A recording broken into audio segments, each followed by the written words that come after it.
ਸਾਰਿਆਂ ਨੂੰ ਜੈ ਮਸੀਹ ਦੀ। ਪਰਮੇਸ਼ਰ ਦੇ ਦਾਸਾਂ ਨੂੰ ਦਾਸੀ ਨੂੰ ਜੈ ਮਸੀਹ ਦੀ। ਮੇਰੀ ਗਵਾਹੀ ਆ ਮੇਰੇ ਪਤੀ ਦੀ। ਮੇਰਾ ਨਾਮ ਬਿੰਦਰ ਆ। ਮੈਂ ਪਿੰਡ ਭਾਰਤਵਾਜੀਆਂ ਤੋਂ ਆਈ ਹਾਂ। ਪਿੰਡ ਜੜਿਆਲਾ ਚਰਚ ਨਾਲ ਜੁੜੀ ਹਾਂ। ਅਸੀਂ ਉੱਥੇ ਸੁਣੀ ਦੀ ਬੰਦਗੀ। ਧੰਨਵਾਦ ਕਰਦੀ ਹਾਂ ਪਰਮੇਸ਼ਰ ਦਾ ਨੇ ਮੇਰੇ ਪਤੀ ਦੀ ਜ਼ਿੰਦਗੀ 'ਚ ਬਹੁਤ ਵੱਡਾ ਕੰਮ ਕੀਤਾ। ਮੇਰੇ ਪਤੀ ਦੇ ਨਾ ਬੈਠਣ ਵਾਲੀ ਥਾਂ 'ਤੇ ਫੋੜਾ ਸੀਗਾ। ਉਹ ਫੋੜਾ 2-3 ਦਿਨ ਤਾਂ ਮੇਰੇ ਪਤੀ ਬੈਠ ਵੀ ਨਹੀਂ ਸਕਦੇ ਸੀ। ਇੰਨੀ ਤਕਲੀਫ ਵਿੱਚ ਸੀਗੇ ਕਿ ਉਹਨਾਂ ਨੂੰ ਇੰਨੀ ਕੁ ਦਰਦ ਹੁੰਦੀ ਸੀ, ਨਾ ਪੈ ਹੁੰਦਾ ਸੀ ਨਾ ਬਹਿ ਹੁੰਦਾ ਸੀਗਾ। ਤੀਸਰੇ ਚੌਥੇ ਕੁ ਦਿਨ ਉਹ ਫੋੜਾ ਫਿਸ ਗਿਆ। ਮੇਰੇ ਪਤੀ ਰੋਜ਼ ਮੈਨੂੰ ਫੋਨ ਕਰਦੇ ਸੀ, ਕਹਿੰਦੇ ਪ੍ਰੇਅਰ ਕਰਿਆ ਕਰ, ਮੇਰਾ ਨਾ ਫੋੜਾ ਜਿਹੜਾ ਆ ਪਾਣੀ ਉਹ 'ਚੋਂ ਨਿਕਲਦਾ ਹੀ ਰਹਿੰਦਾ। ਇੱਕ ਮੁੰਡੇ ਨੇ ਕਿਹਾ ਵੀ ਇਹਦਾ ਆਪਰੇਸ਼ਨ ਹੋਣਾ ਆ।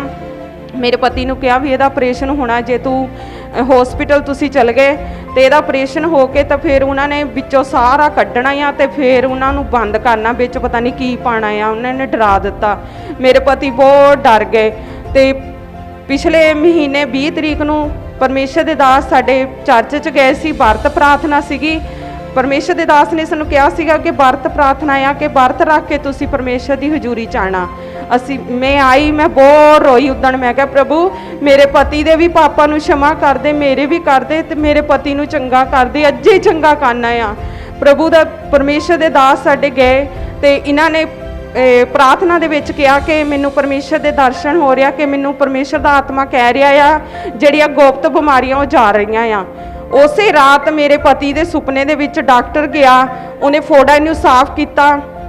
ਉਹ ਫੋੜਾ ਇੰਨਾ ਕੁ ਗੰਦੀ ਸਮੈਲ ਆਉਂਦੀ ਸੀ ਨਾ, ਮੇਰਾ ਪਤੀ ਕੱਪੜੇ ਚੇਂਜ ਹੀ ਕਰਦੇ ਰਹਿੰਦੇ ਸੀਗੇ। ਕਹਿੰਦੇ ਨਾਲ ਦੇ ਮੇਰੇ ਤੋਂ ਨਫ਼ਰਤ ਕਰਦੇ ਆ ਕਿ ਗੰਦੀ ਇੰਨੀ, ਪਾਣੀ ਸਿਮਦਾ ਹੀ ਰਹਿੰਦਾ ਸੀ। ਉਹ ਸਕਿਨ ਵੀ ਖਰਾਬ ਹੋ ਜਾਂਦੀ ਸੀ ਉਹ ਫੋੜੇ ਵਿੱਚੋਂ ਪਾਣੀ ਨਿਕਲ ਕੇ।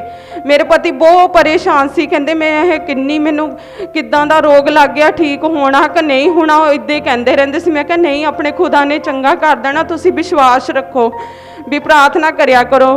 ਤੇ ਪਰਮੇਸ਼ਰ ਦੇ ਦਾਸ ਗਏ ਵਰਤ ਪ੍ਰਾਰਥਨਾ ਦੇ ਵਿੱਚ। ਇਹਨਾਂ ਨੇ ਭਵਿੱਖਬਾਣੀ ਕੀਤੀ ਕਿ ਪਰਮੇਸ਼ਰ ਦਾ ਆਤਮਾ ਮੈਨੂੰ ਕਹਿੰਦਾ ਆ ਕਿ ਗੁਪਤ ਬਿਮਾਰੀਆਂ ਜਾ ਰਹੀਆਂ ਆ।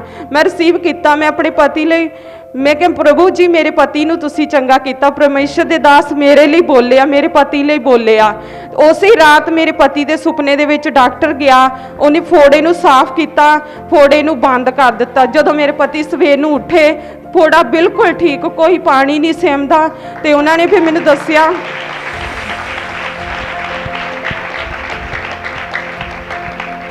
ਮੈਂ ਫੋਨ ਉਡੀਕਦੀ ਸੀਗੀ। ਮੈਂ ਕਿਹਾ ਅੱਜ ਮੇਰੇ ਪਤੀ ਰਾਤ ਨੂੰ ਫੋਨ ਕਰਦੇ ਹੁੰਦੇ ਆ। ਮੈਂ ਕਿਹਾ ਸ਼ੁੱਕਰਵਾਰ ਰਾਤ ਨੂੰ ਫਿਰ ਜਦੋਂ ਉਹਨਾਂ ਨੇ ਫੋਨ ਕੀਤਾ ਮੈਂ ਉਡੀਕਦੀ ਸੀ। ਮੈਂ ਕਿਹਾ ਖੁਦ ਮੇਰੇ ਪਤੀ ਨੇ ਅੱਜ ਜਦੋਂ ਮੈਨੂੰ ਫੋਨ ਕਰਨਾ ਹੈ ਮੇਰਾ ਪਤੀ ਠੀਕ ਆ। ਮੈਂ ਬਸ ਇਹੀ ਕਹੀ ਜਾਂਦੀ ਸੀ ਪ੍ਰਭੂ ਤੇਰਾ ਦਾਸ ਮੇਰੇ ਲਈ ਬੋਲ ਕੇ ਗਿਆ, ਮੇਰੇ ਪਤੀ ਲਈ ਬੋਲ ਕੇ ਗਿਆ ਆ। ਉਸੇ ਰਾਤ ਡਾਕਟਰ ਜੀਸਸ ਗਿਆ, ਪ੍ਰਭੂ ਯਿਸੂ ਗਿਆ, ਮੇਰੇ ਪਤੀ ਨੂੰ ਚੰਗਾ ਕੀਤਾ। ਮੇਰਾ ਪਤੀ ਹੁਣ ਬਿਲਕੁਲ ਠੀਕ ਆ। ਧੰਨਵਾਦ ਕਰਦੀ ਹਾਂ। ਮੇਰੀ ਦੂਸਰੀ ਗਵਾਹੀ ਮੇਰੀ ਆਪਣੀ ਆ। ਮੈਨੂੰ ਬਚਪਨ ਤੋਂ ਇੱਕ ਬਿਮਾਰੀ ਸੀਗੀ, ਗੁਪਤ ਬਿਮਾਰੀ। ਉਹਦੀ ਬਹੁਤ ਗੰਦੀ ਬਿਮਾਰੀ ਸੀ, ਦਿਨ ਰਾਤ ਦੀ ਬਿਮਾਰੀ ਸੀਗੀ ਉਹ ਮੈਨੂੰ। ਉਹ ਬਿਮਾਰੀ ਇੱਦਾਂ ਦੀ ਸੀਗੀ ਕਿ ਕਹਿੰਦੇ ਹੁੰਦੇ ਸੀ ਜੇ ਉਹ ਬਿਮਾਰੀ ਹੋਵੇ ਬੱਚੇ ਵੀ ਨਹੀਂ ਹੋ ਸਕਦੇ, ਪਰ ਖੁਦਾ ਨੇ ਮੈਨੂੰ ਬੱਚੇ ਵੀ ਦਿੱਤੇ। ਧੰਨਵਾਦ ਕਰਦੀ ਹਾਂ।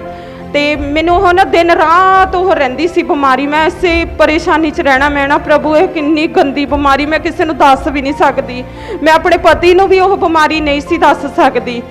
ਤੇ ਉਹ ਦਿਨ ਰਾਤ ਉਹਦੀ ਮੁਸ਼ਕ ਇੰਨੀ ਕੁ ਬਦਬੂ ਆਉਂਦੀ ਸੀ ਨਾ। ਮੇਰੇ ਬੱਚੇ ਵੀ ਕਈ ਵਾਰ ਮੈਨੂੰ ਕਹਿ ਦਿੰਦੇ ਸੀਗੇ ਜੇਕਰ ਨਹੀਂ ਕੱਪੜੇ ਛੇਤੀ ਚੇਂਜ ਕਰ ਹੁੰਦੇ ਸੀਗੇ, ਕਈ ਵਾਰ ਕੰਮ ਵਿੱਚ ਨਹੀਂ ਕੱਪੜੇ ਚੇਂਜ ਕਰ ਹੁੰਦੇ ਸੀ ਤੇ ਮੇਰੇ ਬੱਚਿਆਂ ਨੇ ਵੀ ਮੈਨੂੰ ਕਹਿ ਦੇਣਾ ਮੰਮਾ ਅੱਜ ਤੁਹਾਡੇ ਕੱਪੜਿਆਂ ਤੋਂ ਕਿੱਦਾਂ ਦੀ ਸਮੈਲ ਆਉਂਦੀ ਆ। ਤੇ ਮੈਂ ਅੰਦਰੋਂ ਅੰਦਰੀ ਰੋਣਾ। ਮੈਂ ਨਾ ਖੁਦਾ ਇਸ ਬਿਮਾਰੀ ਨੂੰ ਤੂੰ ਜਾਣਦਾ ਆ। ਮੈਂ ਰੋ ਰੋ ਕੇ ਪ੍ਰਾਰਥਨਾ ਕਰਨੀ, ਰੋਣਾ। ਤੇ ਫਿਰ ਇੱਕ ਦਿਨ ਸਾਡੇ ਪਾਸਟਰ ਸੋਨੂ ਭਾਜੀ ਮੇਰੇ ਸੁਪਨੇ ਦੇ ਵਿੱਚ ਗਏ। ਬਹੁਤ ਆਤਮਾ ਨਾਲ ਭਰੇ ਆ, ਬਹੁਤ ਅਭਿਸ਼ੇਕ ਆ ਉਹਨਾਂ ਦੇ ਉੱਤੇ। ਤੇ ਮੈਂ ਦੇਖਿਆ, ਪਹਿਲਾਂ ਮੈਂ ਪਰੇ ਨੂੰ ਹੋ ਗਈ, ਫਿਰ ਨਹੀਂ। ਮੈਂ ਕਿਹਾ ਪਰਮੇਸ਼ਰ ਦੇ ਦਾਸ ਦਾ ਇੱਕ ਥੱਪੜ ਹੀ ਪੈ ਗਿਆ, ਮੈਂ ਚੰਗੀ ਹੋ ਜਾਣਾ ਆ।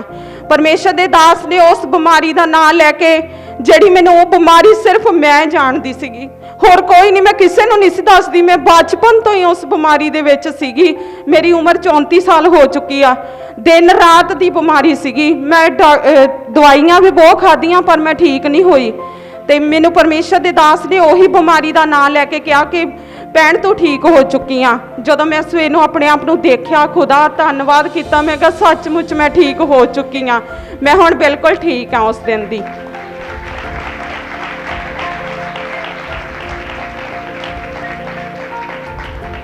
ਮੇਰੀ ਗਵਾਹੀ, ਸਾਡੇ ਘਰ ਦੇ ਵਿੱਚ ਦਾਣੇ ਨਹੀਂ ਸੀ ਹੁੰਦੇ, ਆਟਾ ਨਹੀਂ ਸੀ ਹੁੰਦਾ। ਮੈਂ ਬੜੀ ਉਦਾਸ ਹੋਣਾ ਜਦੋਂ ਕਿਸੇ ਦੇ ਘਰ ਆਟਾ ਲੈਣ ਜਾਣਾ, ਉਹਨਾਂ ਨੇ ਨਾ ਸਾਨੂੰ ਆਟਾ ਵੀ ਨਾ ਦੇਣਾ, ਉਹਨਾਂ ਨੇ ਕਹਿਣਾ ਇਹਨਾਂ ਦੇ ਘਰ ਦਾਣੇ ਹੈ ਨਹੀਂ, ਇਹਨਾਂ ਨੇ ਮੋੜਨਾ ਕਿੱਥੋਂ ਆ। ਮੈਂ ਉਦੋਂ ਹੀ ਉਸ ਗਲੀ ਦੇ ਵਿੱਚ ਰੋਂਦੀ ਨਹੀਂ ਆਣਾ, 3-4 ਗਲੀਆਂ 3-4 ਘਰ ਆ ਜਿਨ੍ਹਾਂ ਦੇ ਮੈਂ ਜਾਂਦੀ ਹੁੰਦੀ ਸੀ, ਤੇ ਜਦੋਂ ਉਹਨਾਂ ਨੇ ਸਾਨੂੰ ਜਵਾਬ ਦੇ ਦੇਣਾ ਮੈਂ ਰੋਂਦੀ ਆਣਾ, ਉੱਪਰ ਨੂੰ ਅੱਖਾਂ ਚੁੱਕ ਲੈਣੀਆਂ, ਮੈਂ ਨਾ ਖੁਦਾ ਮੈਂ ਤੇਰੀ ਆ, ਮੇਰੇ ਬੱਚੇ ਤੇਰੇ ਆ, ਪ੍ਰਭੂ ਤੂੰ ਸਾਨੂੰ ਭੁੱਖਾ ਨਹੀਂ ਰਹਿਣ ਦੇਣਾ। ਪਰਮੇਸ਼ਰ ਦਾ ਅੱਜ ਧੰਨਵਾਦ ਕਰਦੀ ਹਾਂ, ਸਾਨੂੰ ਇੰਨੇ ਦਾਣੇ ਦਿੱਤੇ ਆ ਨਾ। ਮੈਂ ਉਸ ਦਿਨ ਦੇਖ ਕੇ ਖੁਦਾ ਨੂੰ, ਖੁਦਾ ਅੱਜ ਰੱਖਣ ਲਈ ਥਾਂ ਥੋੜਾ ਆ, ਦਾਣੇ ਜ਼ਿਆਦਾ ਆ। ਪਰਮੇਸ਼ਰ ਦਾ ਧੰਨਵਾਦ ਕਰਦੀ ਹਾਂ। ਇੱਕ ਗਵਾਹੀ ਮੇਰੇ 2 ਬੇਟੀਆਂ ਸੀਗੀਆਂ। ਜਦੋਂ ਦੂਜੀ ਬੇਟੀ ਹੋਈ, ਮੇਰੇ ਪਤੀ ਨੇ ਮੈਨੂੰ ਘਰੋਂ ਕੱਢ ਦਿੱਤਾ ਸੀਗਾ ਕਿ ਇਹਦੇ ਫੇਰ ਬੇਟੀ ਹੋ ਗਈ ਆ। ਮੈਂ 2 ਸਾਲ ਆਪਣੇ ਮਾਪੀ ਰਹੀ, ਮੈਨੂੰ ਪਰਮੇਸ਼ਰ ਬਾਰੇ ਜਾਣਿਆ, ਯੀਸ਼ੂ ਮਸੀਹ ਬਾਰੇ ਮੈਨੂੰ ਦੱਸਿਆ ਗਿਆ। ਮੈਂ ਖੁਦਾ ਦੇ ਘਰ 'ਚ ਗਈ, ਖੁਦਾ ਮੈਂ ਤੇਰੀ ਆ, ਮੇਰੇ ਬੱਚੇ ਵੀ ਤੇਰੇ ਆ। ਮੈਂ ਪਰਮੇਸ਼ਰ ਦਾ ਧੰਨਵਾਦ ਕਰਦੀ ਹਾਂ। ਮੇਰੇ ਜੇਠ ਨੇ ਵੀ ਮੇਰੀ ਮੰਮੀ ਸੱਸ ਨੂੰ ਕਿਹਾ ਕਿ ਮੇਰੀ ਮੰਮੀ ਸੱਸ ਕਹਿੰਦੀ ਕਿ ਮੇਰੇ ਜੇਠ ਨੂੰ ਤੂੰ ਇਹਨੂੰ ਦਵਾਈ ਲਿਆ ਦੋ ਵੀ ਇਹਦੇ ਵੀ ਚੱਲ ਬੇਟਾ ਹੋ ਜਾਊਗਾ, ਵੀ ਇਹਦੇ ਬੇਟਾ ਨਹੀਂ ਹੁੰਦਾ, 2 ਬੇਟੀਆਂ ਆ, ਇਹਦਾ ਪਤੀ ਸ਼ਰਾਬ ਬਹੁਤ ਪੀਂਦਾ ਆ, ਵੀ ਇਹਨੂੰ ਮੇਣੇ ਮਾਰਦਾ ਰਹਿੰਦਾ, ਕੁੱਟਮਾਰ ਵੀ ਕਰਨੀ। ਤੇ ਖੁਦ ਮੇਰੇ ਜੇਠ ਨੇ ਕਿਹਾ ਜਿੱਥੇ ਇਹ ਜਾਂਦੀ ਆ ਕਿ ਉੱਥੇ ਇਹਨੂੰ ਬੇਟਾ ਵੀ ਨਹੀਂ ਮਿਲ ਸਕਦਾ ਜਿੱਥੇ ਇਹ ਤੁਰੀ ਜਾਂਦੀ ਆ। ਤੇ ਮੇਰੀ ਸੱਸ ਚੁੱਪ ਕਰ ਗਈ, ਮੈਨੂੰ ਨਹੀਂ ਦੱਸਿਆ, ਤੇ ਪਰਮੇਸ਼ਰ ਨੇ ਉਹਨਾਂ ਦਾ ਮੂੰਹ ਬੰਦ ਕੀਤਾ, ਮੈਨੂੰ ਬੇਟਾ ਦਿੱਤਾ। ਕੋਈ ਦਵਾਈ ਨਹੀਂ ਖਾਧੀ, ਕੋਈ ਡਾਕਟਰ ਕੋਲ ਨਹੀਂ ਗਈ, ਯੀਸ਼ੂ ਮਸੀਹ ਨੇ ਮੈਨੂੰ ਬੇਟਾ ਦਿੱਤਾ। ਧੰਨਵਾਦ ਕਰਦੀ ਹਾਂ ਸਾਰੇ ਭੈਣ ਭਾਈਆਂ ਨੂੰ, ਜੈ ਮਸੀਹ ਦੀ। ਮੇਰਾ ਨਾਮ ਬਿੰਦਰ ਆ।